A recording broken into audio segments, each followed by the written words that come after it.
This cookbook has thousands of fans, but is it actually worth buying? I tested 5 recipes, tracked every frustration, scored every dish, and today we're finding out whether the high-protein plate lives up to the hype.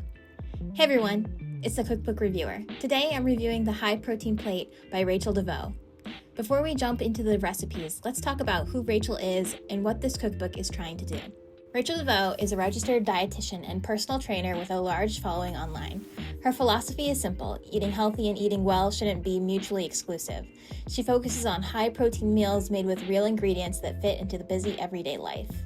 The audience for this book is pretty clear. It's written for people who want to eat healthier without spending their weekends meal prepping. It's not a bodybuilding cookbook, it's everyday food that's designed to help you eat more protein without overcomplicating things. If you're new here, every cookbook gets scored the same way. First is my CPR score, which stands for cussing per recipe. That's my frustration scale from 1 to 10. Lower is better. Then I give each recipe an outcome score, which measures how the finished dish actually turned out. At the end, I average the recipe scores, then combine that with the cookbook quality score for one final rating that's weighted 70% recipes and 30% cookbook quality. Now let's start cooking. First up, the fudge brownies. CPR score of 1. These are pretty easy, pretty simple, no stress here, the instructions are clear, and the process is straightforward. It's just like making your regular batch of brownies. Nothing too complicated here. Outcome 7 out of 10. These were genuinely good. They're the kind of brownie that surprises you because you know they're high in protein, yet they don't taste like a compromise. Not the best brownie I've ever had, but definitely one that I'd make again. Next up, the Marry Me chicken. If you've never heard of it before, it's a creamy sun-dried tomato chicken that's supposedly so good it'll earn you a marriage proposal. That's a bold claim. This had a CPR score of 2. A couple of steps require you to pay a little bit more attention, but nothing frustrating. Outcome 8 out of 10. This was my favorite recipe in the book. The sauce is rich, the chicken stays juicy, and it honestly tastes like something you'd order at a restaurant. More importantly, it doesn't feel like healthy food. It just feels like really good food that also happens to be high in protein. Now, this doesn't replace my Marry Me chicken recipe, which I use from Little Sunny Kitchen, but it's definitely up there in terms of taste and flavor. If you're only going to make one recipe from this cookbook, I'd start here. Next are the seasoned crispy drumsticks. This had a CPR score of 1, very straightforward, season, cook, done. This had an outcome 7 out of 10. The seasoning works well, the skin develops a nice crust, and they're exactly the kind of dependable weeknight dinner most people are looking for. Nothing revolutionary, but something I'd definitely make again. Next up was the bone broth jasmine rice 3 ways. I made the cilantro lime version to go with my drumsticks. This had a CPR score of 1. One quick note before I get into the results: the recipe is written for cooking this rice on the stovetop, but I made mine in the rice cooker. That's simply how I cook rice at home, and I imagine a lot of you do too.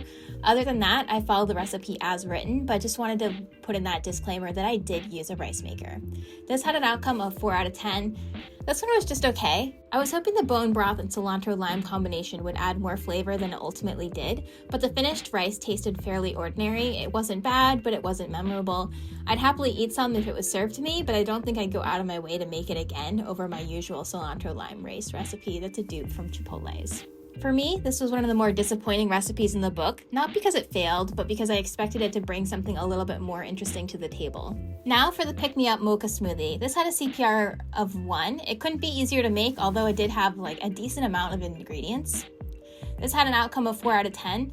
Unfortunately, this one just didn't work for me. It just tasted like a regular chocolate protein smoothie. I didn't really get the mocha. On paper, coffee, chocolate, and protein sounds like a winning combination, but the flavors never really came together the way I hoped. It's not terrible, it just wasn't something I'd make again. Before I get to the final score, I want to talk about something that stood out to me throughout the book. Many of the recipes rely on nutritional substitutions.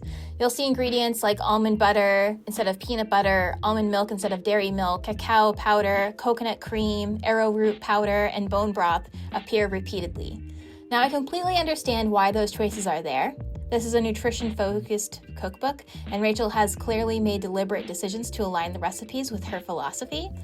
I respect that. My issue is that these substitutions come with trade-offs. First, they can increase the cost of cooking. Several of these ingredients are specialty pantry items that are noticeably more expensive than their conventional counterparts, and that matters if you're trying to eat healthier on a budget. Second, they make the recipes less approachable. If a Tuesday night dinner requires ingredients like arrowroot powder or coconut cream that you don't normally keep on hand, that's another hurdle between you and actually making the recipe. Finally, after cooking through several recipes, I found myself wishing there were more dishes built around naturally high protein ingredients without quite so many specialty substitutions.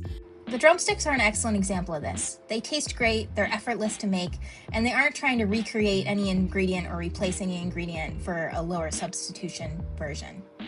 I wanted more recipes like that. None of this means the book is bad. It simply means the cookbook assumes a certain kind of pantry. If you already stock ingredients like almond butter, bone broth, and coconut cream, you'll probably have a much smoother experience than someone starting from scratch. The recipes came out to an average score of 6 out of 10. Now for cookbook quality. This score looks at everything beyond the recipes themselves: the organization, the photography, instructions, ingredient accessibility, overall usability, and whether the cookbook delivers on what it promises. For cookbook quality, I'm giving this a 7 out of 10. The book is well organized, beautifully photographed, and the recipes are easy to follow. Rachel's nutrition expertise is obvious, and the cookbook absolutely succeeds at creating protein-forward meals for busy people. Where it loses points for me is accessibility. The reliance on specialty pantry ingredients makes some recipes feel less approachable for the average home cook, and I would have liked to see more recipes built around everyday ingredients without so many substitutions. When I combine those scores, 70% recipe quality and 30% cookbook quality, the high protein plate earns an overall score of 6.3 out of 10. To me, that's a cookbook with some genuine highlights and a few meaningful limitations. Whether it's worth buying really depends on whether its approach to healthy cooking matches the way you cook at home already. That's my review of The High Protein Plate by Rachel DeVaux. Have you cooked from this book? Which recipes have you tried and what did you think? I'd love to hear your experience in the comments, and if you enjoyed this review, don't forget to like the video and subscribe for more honest cookbook reviews.